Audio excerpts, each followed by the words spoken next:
Hello viewers, আজকের ভিডিওতে আমি ট্রান্সফরমারের ইফিসিয়েন্সির লাস্ট ক্লাসটি করাবো। অ্যাকচুয়ালি এরপর থেকে আমাদের ট্রান্সফরমারের অল ডে ইফিসিয়েন্সি নামে আরেকটি কনসেপ্টে আমি চলে যাব। তো অবশ্যই ভিডিওটি স্কিপ না করে আপনারা সম্পূর্ণ দেখার চেষ্টা করুন।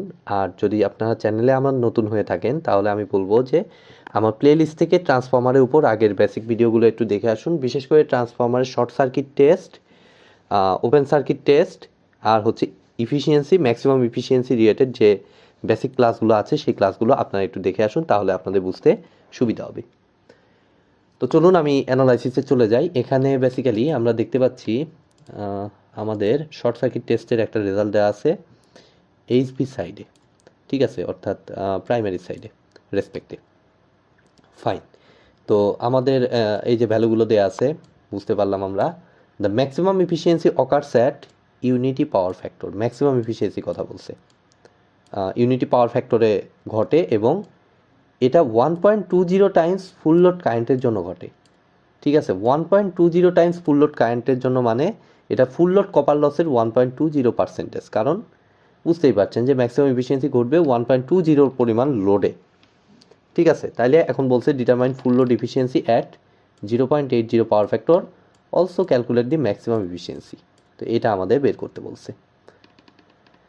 তো চলুন আমি অ্যানালাইসিস শুরু করি। যেহেতু আমার শর্ট সার্কিট টেস্টের রেজাল্ট দেয়া, এখানে অ্যাকচুয়ালি আমরা 150 ওয়াটকে ফুল লোড কপার লস হিসেবে ধরতে পারবো, কারণ আমি ক্লিয়ারলি দেখতে পাচ্ছি 10,000 ডিভাইডেড বাই 500 প্রাইমারি সাইডের রেসপেক্টে যেহেতু এটা করলে আমার 20 আসে, এটার সাথে ম্যাচ করছে, মানে এটা actually full load copper loss. এটা হচ্ছে খুবই শর্টে করা, আর একবারে ভেঙে করতে চাইলে একদম আপনারা ভেঙে করতে পারবেন। তো আমি একটু শর্টেই এটা করতেছি, আপনারা ভেঙে চাইলেও করতে পারবেন, আর বের করে তারপর ফুল লোড কপার লস আপনারা বের করতে পারেন। তো আমি যে কাজটা করব এটাকে আমি সরাসরি লিখতেছি, যেহেতু আমি দেখতে পাচ্ছি 10,000 বাই 500, ঠিক আছে, অর্থাৎ ফুল লোড কারেন্টটা হিসাব করলে এটা আসতেছে 20 অ্যাম্পিয়ার, এবং আমরা দেখতে পাচ্ছি এই শর্ট সার্কিট টেস্টটা 20 অ্যাম্পিয়ার ফুল লোড কারেন্টেই করা হয়েছে বিধায় এই 150 ওয়াটটা ফুললি আমার আসবে হচ্ছে ফুল লোড কপার লস, অর্থাৎ PCUF।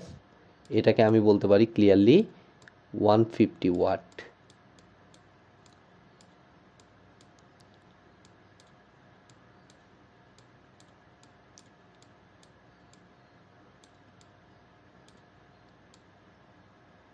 তাহলে এবার আসুন ম্যাক্সিমাম এফিসিয়েন্সি কন্ডিশনটা কি।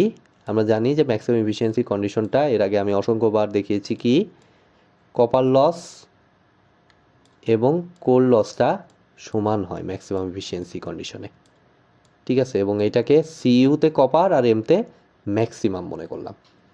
তো আমার তো লোডের পরিমাণটা বলেই দিছে 1.20 টাইমস ফুল লোড কারেন্ট, তার মানে 1.20 টাইমস ফুল লোডে এটা কাজ করবে। তাহলে আমাদের পি কপার এমকে আমি বলতে পারি, দেখুন 1.2 এর উপর স্কোয়ার ইন্টু PCUF, তাই না? এটা তো এর আগে আপনারা দেখে এসেছেন, ইজ ইকুয়াল টু আমাদের আসতেছে পিসি। তাহলে কি আমরা আমাদের এখন PCUF এর ভ্যালুটা কিন্তু জানা, তাইলে আমরা PCUF এর ভ্যালুটা যদি এখানে বসিয়ে দেই তাইলে আমাদের মোটামুটি কোর লস পিসি এটার ভ্যালুটা অ্যাকচুয়ালি আসবে 1.20 উপর স্কোয়ার ইন্টু 150। তাহলে কত আসে আমরা একটু হিসাব করি, ক্যালকুলেটর ইউজ করি। 1.20 উপর স্কোয়ার, 2 এর উপর স্কোয়ার ইন্টু 150, 216 ওয়াট। ফাইন, এখন মনে হয় আমরা সব কিছুই ক্যালকুলেশন করতে পারবো। আমাদের কী কী চাইছে, একটা চাইছে ম্যাক্সিমাম এফিসিয়েন্সিও চাইছে, আবার ফুল লোড এফিসিয়েন্সিও চাইছে।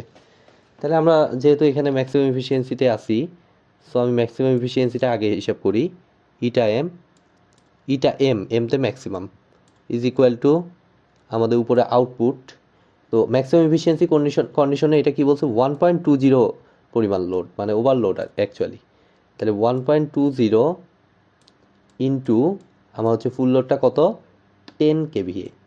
তো এটা ওয়াটে আছে যেহেতু, তাহলে কেভিএকে আমি 10,000 ওয়াটে কনভার্ট করে নিই। আর পাওয়ার ফ্যাক্টর দিছে, হ্যাঁ অবভিয়াসলি পাওয়ার ফ্যাক্টর দিছে,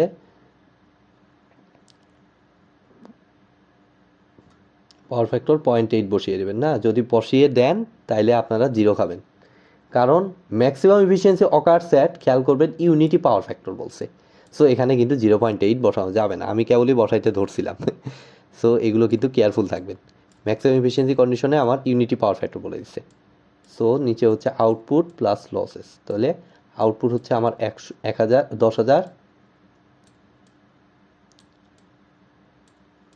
প্লাস কোর লস কত, কোর লস আমরা মাত্র পাইলাম 216, তাহলে অবশ্যই কপার লসটাও 216ই আসবে।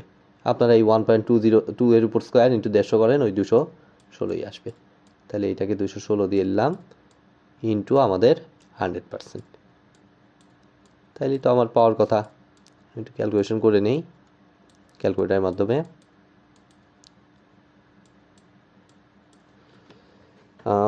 1.2 ইন্টু 10,000, 12,000 অ্যাকচুয়ালি, ডিভাইডেড বাই 12,000 যোগ 216 যোগ 216, তাহলে আমার আসতেছে 96.53%, 2 দশমিক পর্যন্ত নিলাম।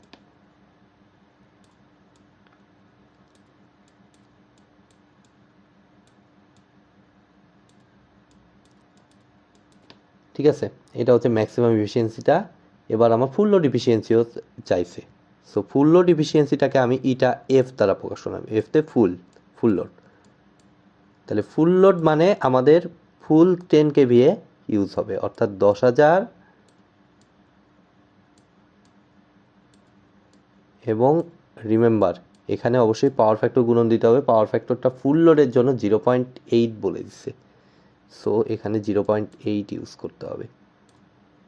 তাহলে নিচে হচ্ছে 10,000 ইন্টু 0.8, আনচেঞ্জ থাকবে কোনটা আপনারা সবাই জানেন, এখানে আনচেঞ্জ থাকবে অবশ্যই কোর লসটা। কোর লসটা কোনো প্রকার লোডের উপর নির্ভর করে না। দেখুন ওভারলোডেও আমরা 216 ইউজ করছি, এখানেও আমাদের 216 ইউজ করতে হবে। প্লাস হচ্ছে আমার ফুল লোডে হিসাব করছি বিধায় ফুল লোড কপার লস লাগবে, যেটা আমরা অলরেডি আগেই আইডেন্টিফাই করে রেখেছি 150, তাহলে 150 ওয়াট, তাহলে ইন্টু 100%। তো আমরা মোটামুটি সব ভ্যালুই এখানে বসাইলাম। এখন আমরা জাস্ট এই ভ্যালুগুলো ক্যালকুলেটারে সেম সিস্টেমে বসিয়ে দেখব আমাদের বইয়ের রেজাল্টের সাথে ম্যাচ করে কিনা। তো 10,000 ইন্টু 0.8 মানে 8,000 ডিভাইডেড বাই 8,000 যোগ 216 যোগ 150, তাহলে আমাদের ইফিসিয়েন্সি আসতেছে 95.63%। 95.63% হচ্ছে ফুল লোড ইফিসিয়েন্সি। আর ম্যাক্সিমাম ইফিসিয়েন্সিটা এই 6 আর 5টা সোয়াপ হয়ে গেছে, একটা আরেকটার জায়গায় বসে গেছে। তাহলে আমরা একটু বইয়ের সাথে একটু ম্যাচ করি। 95 ফুল লোড ইফিসিয়েন্সিটা ওরা দিছে 95.63, 96.53, হুবহু মিলে গেছে। সো আমাদের ম্যাথটা মোটামুটি ঠিকই আছে। তো আজকের মতো ভিডিওটি এ পর্যন্তই। ভিডিওটি যদি ভালো লেগে থাকে অবশ্যই ভিডিওটা একটি লাইক দিবেন, বন্ধুদের সাথে বেশি বেশি শেয়ার করবেন, আর চ্যানেলে নতুন হয়ে থাকলে অবশ্যই চ্যানেলটি সাবস্ক্রাইব করবেন। ধন্যবাদ।